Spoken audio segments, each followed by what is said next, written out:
ನನ್ನ ಒಬ್ಬ ಪರಿಚಯದವನು ಬಾರಲ್ಲಿ ಮದ್ಯಪಾನ ಮಾಡಿ ಏನು ಮಾಡಿದ, ಕಾರ್ ಹೊರಗೆ ಬಂದು ಕಾರ್ ಡ್ರೈವಿಂಗ್ ಮಾಡ್ಕೊಂಡು ಹೋಗ್ತಿದ್ದ, ಡಿ ಜೆ ಎಲ್ಲ ಜೋರು ಹಾಕ್ಕೊಂಡು ಡ್ಯಾನ್ಸ್ ಮಾಡ್ಕೊಂಡೆಲ್ಲ. ಅವನು ಪಾಪ ಸ್ವಲ್ಪ ನಶೆಯಲ್ಲಿದ್ದ ಮದ್ಯಪಾನ ಮಾಡಿ. ಹೋಗುವಾಗ ಈ ಆಟೋದವ್ರು ನಿಲ್ಲಿಸಿದ್ರೆ ನಿಲ್ಲಿಸು ಮಾರ ಅಂತ. ಇವನು ನಾನು ಚೆಕ್ ಮಾಡಿ ಇವನು ಮದ್ಯಪಾನ ಮಾಡಿದ್ದಾನೆ, ಇವನಿಗೆ ಕೇಸ್ ಹಾಕಿದ್ರು.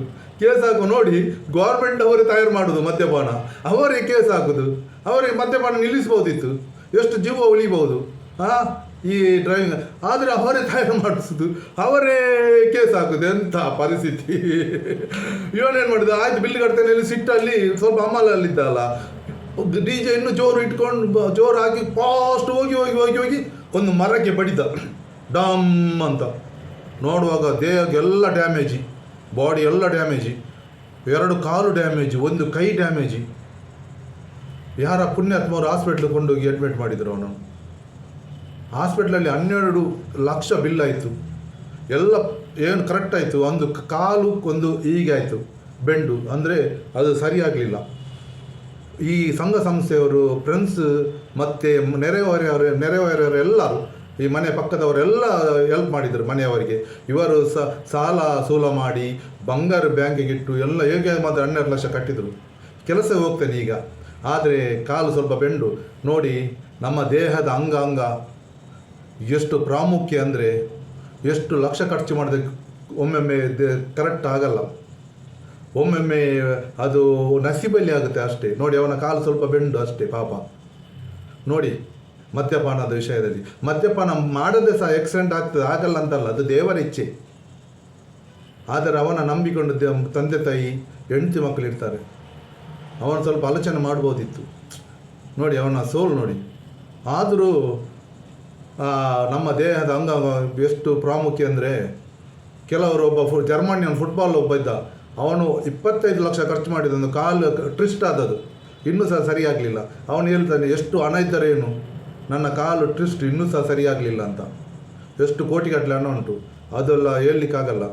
ಆದರೂ ನೋಡಿ, ಕೆಲವು ರಾಜಕೀಯದ ವ್ಯಕ್ತಿಗಳು ಕೆಲವರು ಭಾಷಣ ಬಿಗಿತಾರೆ, ನಾವು ಉತ್ತಮ ಸಮಾಜ ಕಟ್ಟುವ, ಉತ್ತಮ ಎಲ್ಲ ಫ್ಯಾಮಿಲಿಯನ್ನು ಉತ್ತಮ ಒಳ್ಳೆ ರೀತಿಯಲ್ಲಿ ಇದು ಮಾಡುವ, ಮತ್ತು ಮದ್ಯಪಾನದಿಂದ ದೂರ ಇರಿ ಎಲ್ಲರೂ ಉತ್ತಮ ಒಂದು ಬದುಕು ಕಟ್ಟುವ ಅಂತ ಹೇಳ್ತಾರೆ. ಯಾರು ಕೆಲವು ರಾಜಕೀಯದ ವ್ಯಕ್ತಿಗಳು, ಅವರೇ ಈ ಮದ್ಯಪಾನ ಒಂದು ಗೌರ್ಮೆಂಟ್ ತಯಾರು ಮಾಡ್ತಾರೆ. ನೋಡಿ, ಯಾಕೆ ಗೊತ್ತಾ, ಗೌರ್ಮೆಂಟಿಗೆ ಲಾಭ ಉಂಟು ತುಂಬ ಅದರಲ್ಲಿ ಒಳ್ಳೆ ಹಣ ಆಗುತ್ತೆ. ಯಾರ ಕುಟುಂಬದವರು ಹೋದರೆ, ಯಾರ ಫ್ಯಾಮಿಲಿ ಹೋದರೆ ಅವರಿಗೇನು. ಮತ್ತು ಇನ್ನೊಂದಂದರೆ ಅವರದ್ದು ತಪ್ಪೇನಿಲ್ಲ, ಅವರನ್ನು ಹೇಳಲ್ಲ ನೀವು ಹೋಗಿ ಮದ್ಯಪಾನ ಮಾಡಿ ಅಂತ, ನೀವು ಬಾರಲ್ಲಿ ಹೋಗಿ ಎಲ್ಲಿ ಅದು ಸಹ ಅದು ನಮ್ಮನೆ ಮಿಸ್ಟೇಕ್, ಕೆಲವರ ಮಿಸ್ಟೇಕ್ ಅಷ್ಟೇ.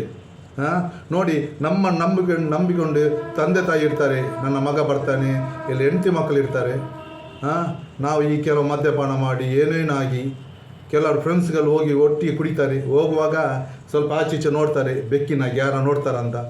ಹೊರಗೆ ಬರುವಾಗ ಹುಳಿಯಾಗಿ ಹೆಣ ಅಂತ, ಮತ್ತು ಅವರವರಿಗೆ ಕೆಲವು ಕಡೆಯಲ್ಲಿ ನೋಡಿ ಅವರವರೇ ಚೂರಿ ಹಾಕ್ತಾರೆ. ಪರಿಸ್ಥಿತಿ ಹೇಳುವುದು ಎಲ್ಲರದಲ್ಲ, ಕೆಲವರ ಮನೆಯವರು ಬರುವಾಗ ಮನೆಗೆ ತಂದೆ ತಾಯಿಗೆ ಬಂದು ಹೊಡೆಯುವುದು ಕೆಲವರಿದ್ದಾರೆ. ತಂದೆ ತಾಯಿಗೆ ಮನಸ್ಸಾಗ್ತದೆ, ಯಾಕೆ ಬರ್ತಾನೆ ಇವನು ಅಂತ ಮನೆಗೆ. ಯಾವಾಗ ನೋಡಿ ಕಿರಿಕಿರಿ, ಹೆಂಡತಿಗೆ ಗಂಡ ಬಂದರೆ ಕಿರಿಕಿರಿ, ಟೈಟಾಗಿ ಬಂದು ಅವನು ಬರುವಾಗ ಟೈಟಾಗಿ ಅವಳು ಹೇಳ್ತಾಳೆ, ಯಾಕೆ ಬರ್ತಾನೆ ಮಾರ ಇವನಂತ. ಮಕ್ಕಳು ಸಹ ಕೇಳ್ತಾರೆ, ಯಾಕೆ ತಂದೆ ಬರ್ತಾರೆ ಕಿರಿಕಿರಿ. ಬೆಳಿಗ್ಗೆ ಆಗುವಾಗ ಬೆಕ್ಕಿನಾಗಿ, ನಾನು ಏನು ಮಾಡಲಿಲ್ಲ, ನನಗೆ ವಿಷಯನೇ ಗೊತ್ತಿಲ್ಲ, ನಾನು ನಿನಗೆ ಹೊಡಲಿಲ್ಲ, ಮಕ್ಕಳಿಗೆ ಹೊಡಿಲಿಲ್ಲ ಹೇಳ್ತಾರೆ ಸುಮ್ಮನೆ. ಅಂದರೆ ಅವ್ರಿಗೆ ನಶೆಯಲ್ಲಿ ಗೊತ್ತಾಗಲ್ಲ. ಕೆಲವು ಗಾಂಜಾ, ಅಫೀಮು, ಮದ್ಯಪಾನದಿಂದ ಎಷ್ಟು ಕುಟುಂಬ ಬೀದಿಗೆ ಬರುತ್ತೆ, ಎಷ್ಟು ಫ್ಯಾಮಿಲಿ, ಎಷ್ಟು ಜನ ಆರೋಗ್ಯ ಕೆಟ್ಟು ಹಾಳಾಗುತ್ತೆ. ನೋಡಿ ಅಂದರೆ ಹಾಸ್ಪಿಟ್ಲಲ್ಲೆಲ್ಲ ಅವನ ಕಿಡ್ನಿ ಹೋಗಿದೆ, ಅವನದು ಲಿವರ್ ಹೋಗಿದೆ. 75% ಕೇಸು ಇದು ಮದ್ಯಪಾನದಿಂದ. ಹಾಸ್ಪಿಟ್ಲಲ್ಲಿ 25% ಈ ಥರ ಬರುತ್ತೆ, ಈ ಗಿಡ್ಡು ಕೆಲವು ಫಾಸ್ಟ್ ಫುಡ್ಡು ಬೇರೆ ಇದರಲ್ಲಿ ಬರುತ್ತೆ, ಬರಲ್ಲ ಅಂತಲ್ಲ. 75% ಕೇಸ್ ಅದೇ. ಕೆಲವರ ಆರೋಗ್ಯ ಹಾಳು, ಕೆಲವರು ಮದ್ಯಪಾನ ಮಾಡಿ ಸುಸೈಡ್ ಮಾಡುವ ಕೇಸು ಎಷ್ಟು ಇದೆ. ಎಷ್ಟು ಜನ ಸುಸೈಡ್ ಮಾಡ್ತಾರೆ. ನಮ್ಮ ನಂಬಿಕೊಂಡು ನಮ್ಮ ತಂದೆ ತಾಯಿ ಇರ್ತಾರೆ, ಹೆಂಡತಿ ಮಕ್ಕಳು ಇರ್ತಾರೆ. ನಾವು ಅದರಿಂದ ದೂರ ಇರಬೇಕು, ಮದ್ಯಪಾನದಿಂದ, ಗಾಂಜಾ, ಅಫೀಮಿಂದ. ಇದು ಎಲ್ಲರಿಗೆಲ್ಲ ನನ್ನ ಕಿವಿ ಮಾತು, ಕೆಲವರಿಗೆ ತಿಳಿದವರಿಗೆ ಮಾತ್ರ. ಸೋಮ್ ಸುರತ್ಕಲ್ ಸೆಲೂನ್ ನನ್ನ ಯೂಟ್ಯೂಬ್ ಚಾನಲ್ ಸಬ್ಸ್ಕ್ರೈಬ್ ಮಾಡಿ, ಗ್ರೂಪ್ಗೆ ಫ್ರೆಂಡ್ಸಿಗೆ ಎಲ್ಲರಿಗೆ ಶೇರ್ ಮಾಡಿ. ಎಲ್ಲರಿಗೆ ಧನ್ಯವಾದ. ಪೂರೇರೆಗ್ಲ ಉಡಾಲ್ ಜಿಂಜಿನ ಮೋಕೆದ ಎನ್ನ ಸೊಲ್ಮೆಲು.